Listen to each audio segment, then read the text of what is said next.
Good morning, dear students. So in the previous lecture, we have completed the first chapter of statistics, that is graphical representation, where we have seen that how can we see the data in the graph with the help of histogram, frequency polygon and ogives. Alright, now we are going to start the second chapter, that is measures of central tendency. So to understand this chapter, we need to understand certain things. First of all, the name of the chapter, which says measures of central tendency. Measures, we know that if we want to measure something, or like if we want to know the maybe say for example length, breadth, height, data, that is called the measurement. And of central tendency, this is very important word, central tendency. What do you mean by central? We understand the central as the centered. The centered thing is called the central, and tendency means the capacity. So the measure of central capacity or the measure of central tendency means that till now whatever data we are having it, we were just seeing that on the graph. But now if we want to interpret our data, say for example, if we want to know something from our data, that our data, what it is trying to tell us, so we use some statistical tools to find particular things. In the 9th class, you would have come across mean, median and mode. I don't know, maybe median, mode you have studied or not, but mean, which you know that what is the meaning of, what is the definition of mean? That is the sum of observations upon number of observations. So this is what the measure of central tendency is, that the measure of central tendency is only the mean, median and mode. By these three things we find the central tendencies of the data. So in this chapter we will be seeing the mean, median and mode. The three exercises are there.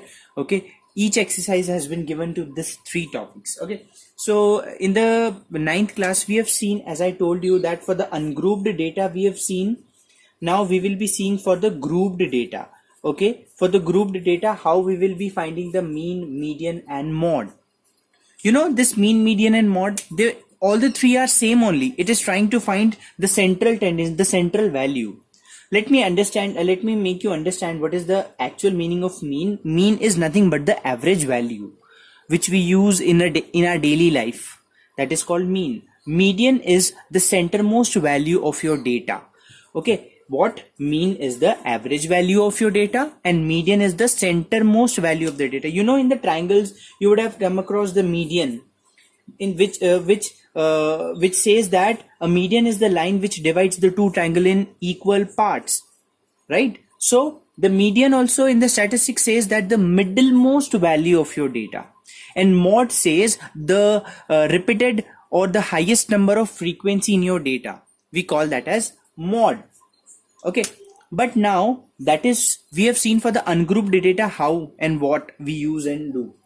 But for the grouped data, you have certain formulas which we will be seeing. But first of all, let me take you through how many types of data we have. You know, we have ungrouped data and grouped data. In the grouped data also you have two, arrayed data and the interval type data. So let me just take you through the types of data first. Okay, so in this chapter we will be dealing with such type of data. You know, this is called the ungrouped data. Okay, ungrouped data. Why? Because this is, or also you can say that this is the primary data. How? Because this has been collected very primary, like surveys, or like by the visual observation, or like by anything. If we just write the data directly, this is called the ungrouped data, where there is no grouping. This comes under the grouped data, but this is the arrayed one. Arrayed data. Okay, like say for example, variables are x1, x2, x3, x4, and frequency is 1, 2, 3, 4, f1, f2, f3, f4. Very nice examples. Like if I write here number of TV sold, and say for example I write number of shops.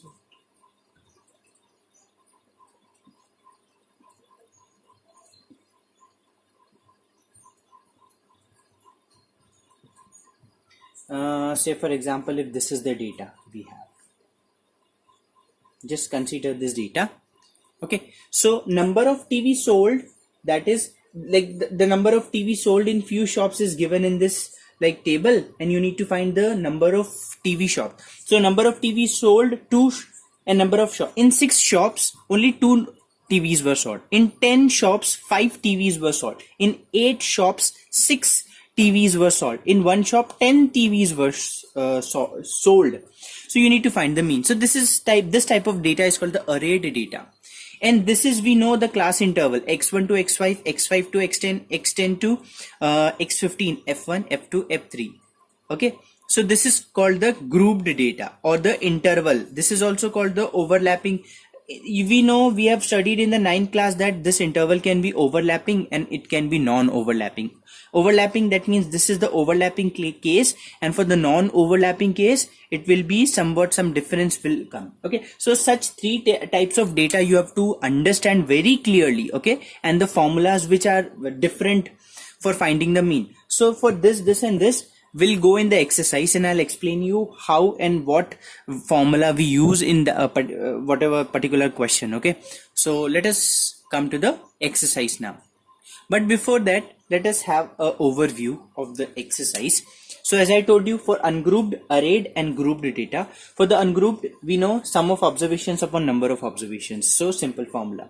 Mean of arrayed data, x1 f1 plus x2 f2 plus and so on up to xn fn, means whatever up to 10, 15, how much. You just need to multiply the variable and frequency, and you have to divide it by the sum of the frequency. Okay, this is for the arrayed data. Now mean for the grouped data, you have 2 methods. Shortcut method and step deviation method. So for the shortcut method you have a plus summation fi di upon summation of fi, and for the step deviation method you have a plus summation of fi di upon summation of fi into L. Now I'll explain you what is di and how we will find summation of fi di. So see, this sign is summation. It is made like this. Okay, and how do we read? We read it as summation. Summation means adding. Okay, so it's summation of fi di upon summation of fi and summation of like this. And in di I'll explain you. Okay, so now let us come to the exercise. Okay, so as I can see the first question, find the mean of first 5 natural number. Oh, that is very easy. That is mean of first 5 natural number. You can easily find 1 plus 2 plus 3 plus 4 plus 5 divide by 5. Then second question, find the mean of the first 6 odd natural number. First 6 odd natural numbers. So 1 plus 3 plus 5 plus 7 plus 9 plus 11 divide by 6. By this you can easily find. Then next comes, find the mean of the following data. Again, this is ungrouped data. All the 2 questions which you can easily do. Okay. Then third question, a student secured 48%, 25%, 41%, 53%, 60% mark in the 5 subject in an examination. Find the mean percentage of the mark obtained by the student in the examination. Again, what you have to do, you have to use the ungrouped data formula for this one. Okay, similarly you can go for the B1 also. Again, ungrouped. Fourth question, the mean of the 4 variates a, 3, 4 and 5 is 6. Find the value of a. Again, this fourth question, how can we do? You are given the mean of what? A, 3, 4, 5. A, 3, 4, 5. The mean of A, 3, 4, 5 is how much given?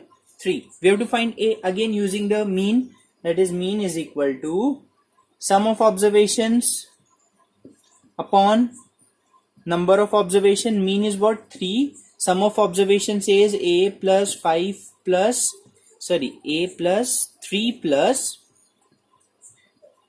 4 plus 5 whole upon 4. Take 3 that side. So it will be what?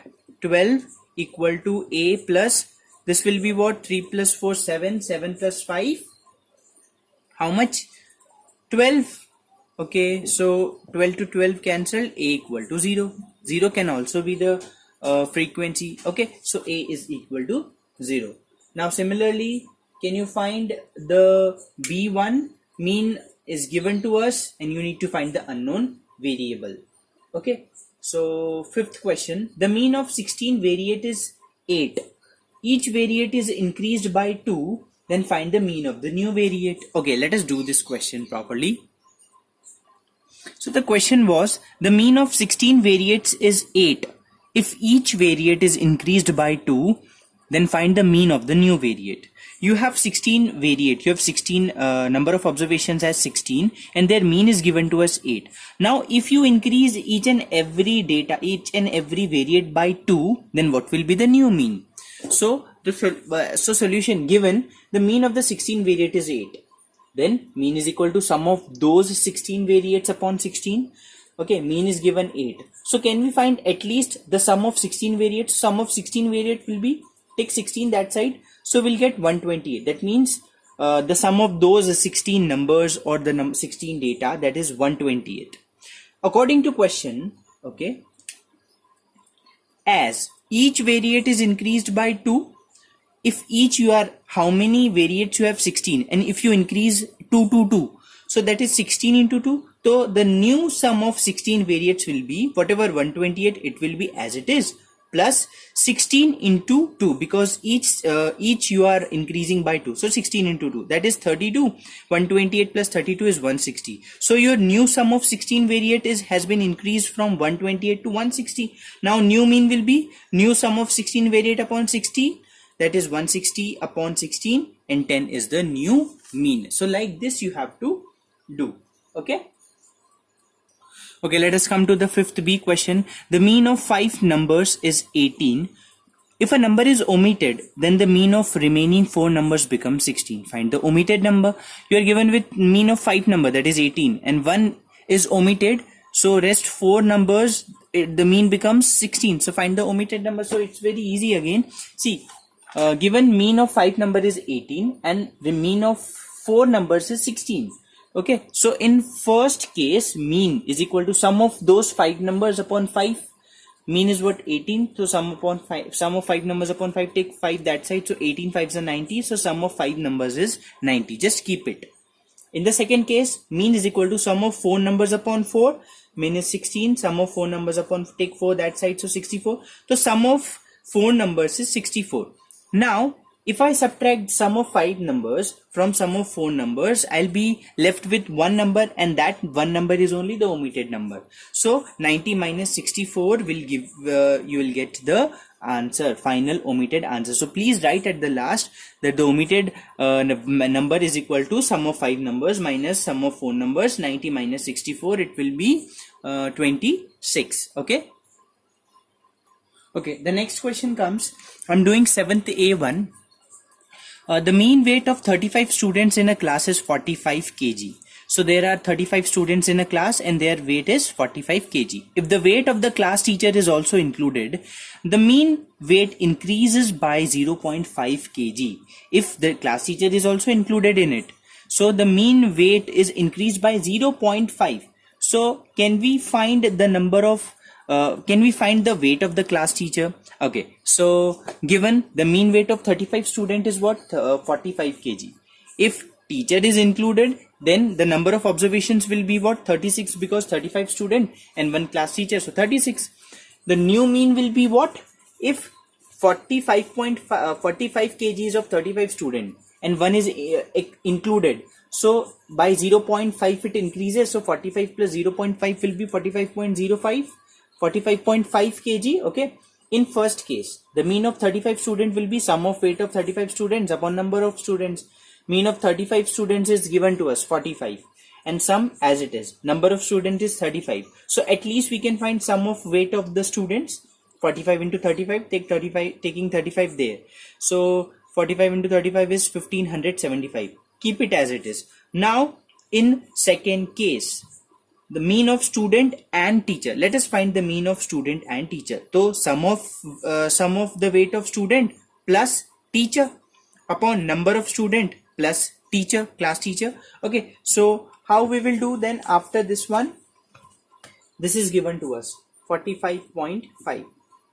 Okay, sum of the weight of students. This is, we already found, that is 1575. Just write it. And here weight of teacher you write. Please write here the weight of teacher. Okay, class teacher. Number of student plus teacher is what? 36, because 35 students and one teacher, so 36. Take 36 that side. Okay, so it will be what? 45.5 into 36. Wait, it will be 1638. Okay, plus weight of teacher. Take 1575 that side. So 1575. So the weight of class teacher is equal to 63 kg. So 63 kg is the weight of the class teacher. Okay. Okay. Next question, 8.1. Find the mean. You are given with this table. This is which type of data? Arrayed data. You are given with variate and frequency. So we know the formula that first let us write. You see, you have to present your answer like this.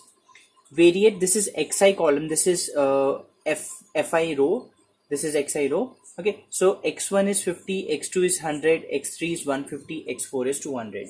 F1 is 6, f2 is 3, f2 is 3, f3 is 8, and f4 is 3. We know the mean formula, that is x1 f1 plus x2 f2 plus x3 f3 plus x4 f4, because it is going up to 4 only, upon f1 plus f2 plus f3 plus f4. So 15 into 6, 100 into 3 plus 150 into 8 plus 200 into 3 upon 3 plus this. Now I directly calculated and written the answer, that is 120. So you have to do the things like this. Okay, in the 9th question, you are given with the cumulative frequency, so you need to change that cumulative frequency into the frequency. Okay, so let me explain you how can you convert it. Okay, so this was a question, find the mean of the following cumulative frequency distribution. Okay, so we need to find so what I told you, find the frequency. Okay, so this was the variate. So first frequency will be 7. 10 minus 7 will give you 3. 15 minus 10, 5. 22 minus 15, 7. 28 minus 2, 6. 35 minus this will give you 7. So you got the frequency here like this. You can directly just multiply and you can make a column. Which column you can give that as xi fi. 7 2s are 14. This will be 12, 30. 7 8s are 56, 60, and it will be what? 84. Okay, so just take the sum. So what you will get summation of xi fi. Okay, so just count that how much it is coming. You can directly use the formula, mean is equal to summation of fi xi upon summation of fi. So whatever the sum comes, just write here, and summation of fi, you need to count this also. Here you will get summation of fi. Okay, right, this divide by this, you will get the mean. This is also a very easier way. Okay, so you can use this also. Okay, just try to do 10th one also. Okay, and go for the 11th too, because it is very easy, you can easily do it. Okay, I expect that you should do up to 12th question. Okay, so please do up to 12th question. All right, because this statistics chapter is easier, so there should not be that much guidance from my side. You can easily do, so do up to 12th question. Okay, and show it to me. Thank you so much. Have a nice day. Bye bye.